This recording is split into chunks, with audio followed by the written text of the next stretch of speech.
Ideal blood pressure may remodel clearance pathways linked to brain health and dementia. Ideal blood pressure may remodel brain clearance pathways linked to brain health and dementia. You're listening to Technical News Reading, presented by Hakeem Alibokis Alexander on Spreaker, social podcasting, presented for World Reading Club in association with UniquilibriuM. This edition's reading focus comes to us from Neuroscience News and is published under the categories of Neurology and Neuroscience on February 2nd, 2023. Summary. Receiving more intensive treatment for high blood pressure results in positive alterations in brain structures associated with clearing toxins and other byproducts.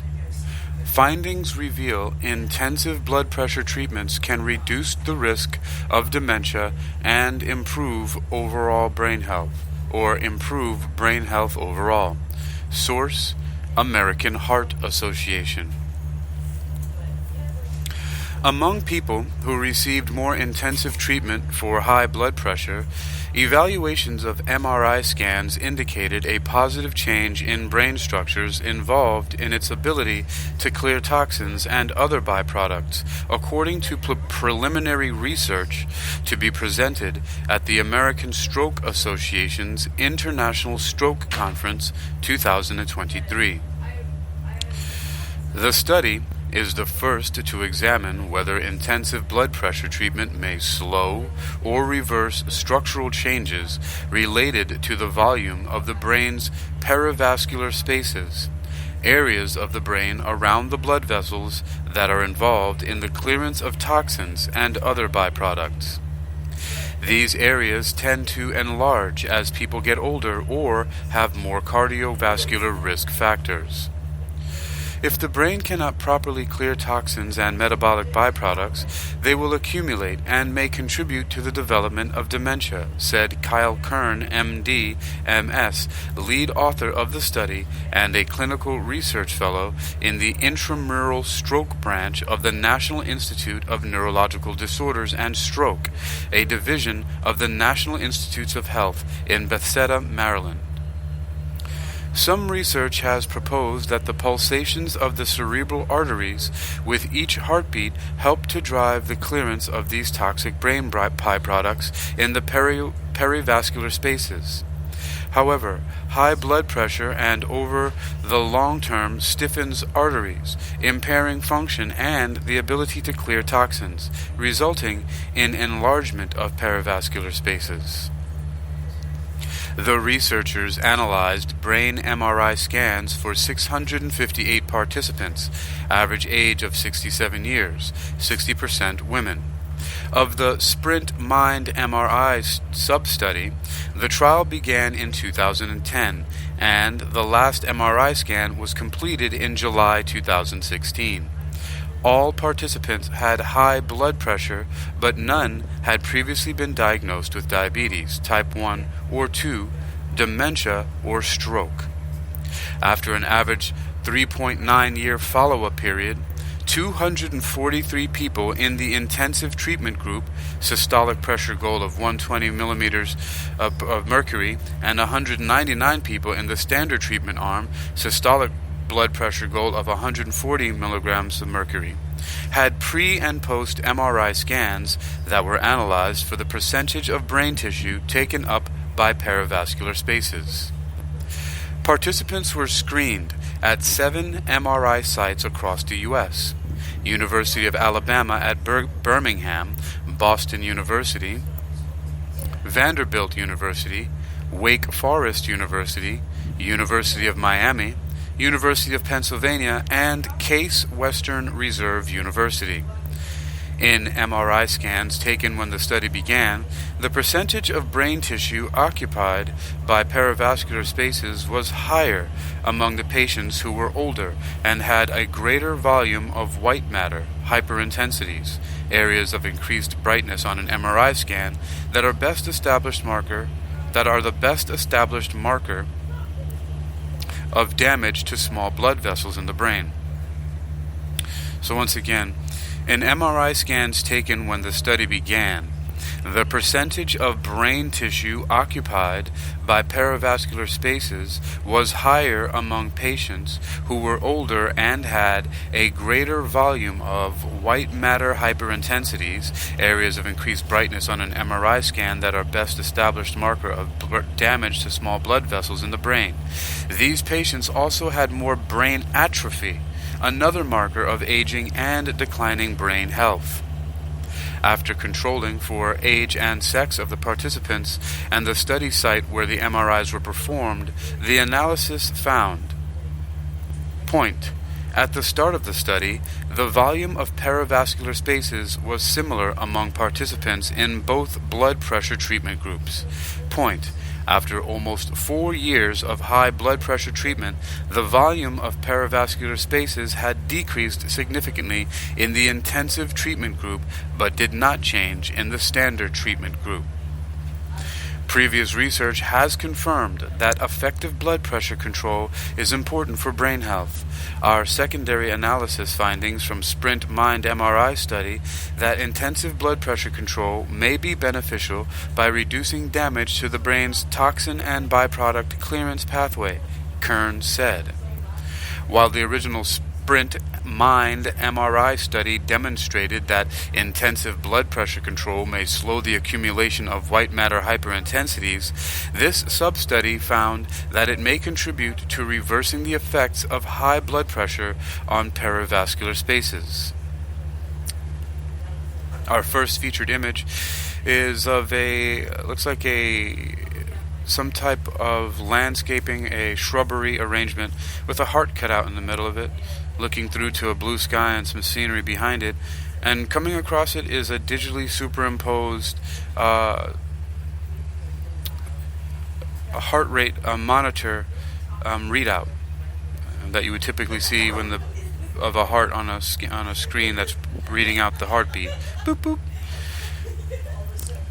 Alright, and the caption reads, which is a recap of something earlier. It said, if the brain cannot properly clear metabolic byproducts, they accumulate and may contribute to the development of dementia, researchers said. And this image is in the public domain. Neuroscience News continues. These results also suggest that perivascular spaces are more dynamic, and further research is needed to determine the relationship between perivascular space change and the progression of white matter hyperintensities, Kern said. The study is limited to the data available and the scope of knowledge that can be interpreted from the data. This includes not being able to determine whether the change in perivascular spaces improves thinking ability or if it is a byproduct of blood pressure treatment that has no cause and effect relationship to cognition or cognitive decline. The next step is to determine how perivascular spaces relate to cognition and cognitive decline in the Sprint Mind trial. That trial included high-quality cognitive function assessments at multiple time points, and forthcoming investigations from the trial will describe how perivascular spaces may relate to the effect of intensive blood pressure control on cognitive decline, Kern said. According to the American Heart Association, normal blood pressure is below 120 over 80 milligrams per mercury. For adults, if systolic pressure, the top number, is 120 to 129 millimeters of mercury, and diastolic pressure is less than 80 millimeters of mercury, this is classified as elevated blood pressure. High blood pressure is a systolic pressure of 130 millimeters of mercury or higher, or a diastolic pressure of 80 millimeters of mercury or higher that stays high over time. These novel findings provide early evidence that it may be possible to reduce perivascular space size by intensive systolic blood pressure lowering. While not yet proven, the implication is that the intensive systolic blood pressure lowering may eventually be associated with better clearance of brain toxins and metabolic byproducts and thus provide a better chance to maintain brain health, said Philip P. Gorelick, MD, MPH, FAHA, Chair of the American Heart Association's Stroke Brain Health Science Subcommittee and Professor of Neurology in the Ken and Ruth Davey Department of Neurology at Northwestern University's Feinberg School of Medicine in Chicago, who was not involved in the study. Co-authors are Ilya M. Nasrallah, MD, PhD, and Clinton B. Wright, MD, MS.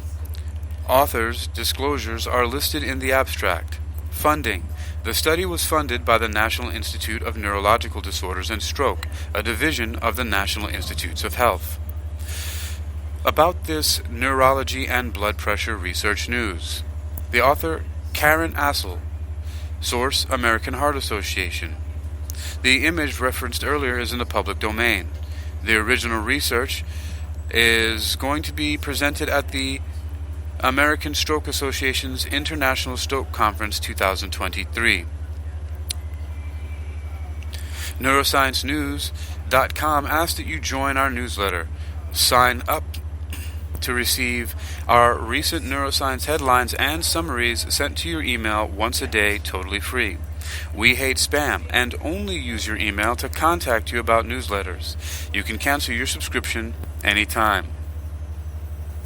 Neuroscience News posts science research news from labs, universities, hospitals, and news departments around the world.